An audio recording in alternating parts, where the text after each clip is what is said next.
It was 1913 when Joseph Deloge, fresh out of MIT, began his work in the new field of replaceable fuses. This major safety innovation over the sacrificial hand-wound lead wire that protected circuits from overload was the beginning of his new St. Louis-based enterprise. And it was his fascinating work with powder filling to quench or kill the arc within the fuse chamber that led to the company's name, Killark.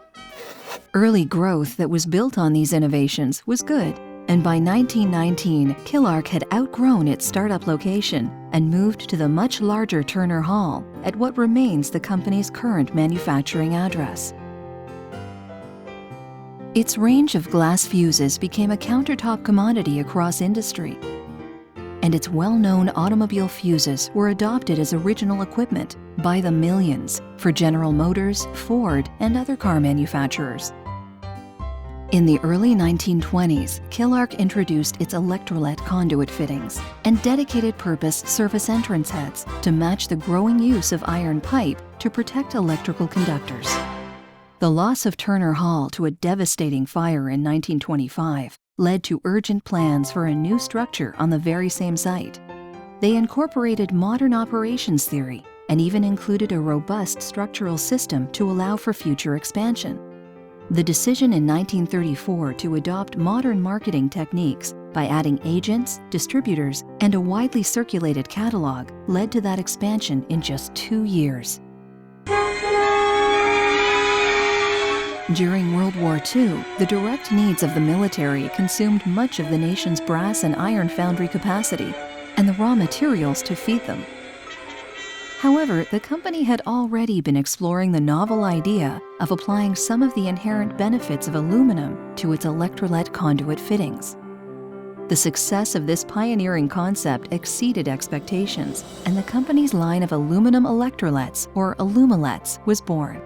It was soon clear that this Killark innovation created an important trend that found essentially all major conduit fitting brands following with the addition of their own similar lines.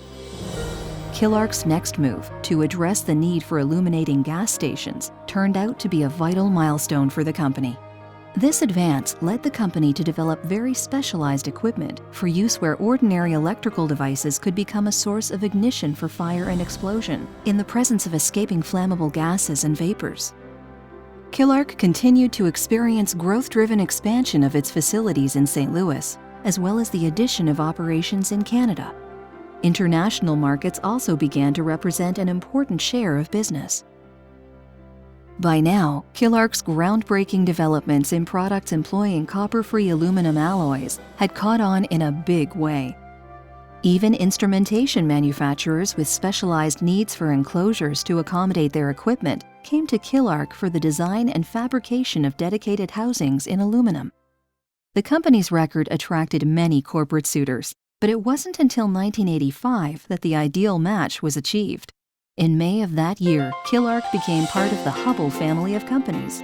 This was the beginning of a new and invigorating era for Killark. Even while retaining its original brand and character, the total support from Killark's new parent created an environment for accelerated growth and product development. The unfailing long-term growth in the worldwide demand for energy has led to an ever-increasing global role for Killark. Its specialized product lines, third-party certifications, engineering and production capabilities, along with its recognized service structure, have provided a natural fit for the linking of world markets. The expanding call for harmonized technologies and the global transition toward IEC standards has not only become an important part of Killark's current responsibility to the industry, but also a key element in its robust plans for the future. There are moments when a century seems to be an unimaginable span of time, but the remarkable motivations that make up the fabric of Killark's past are still weaving its future.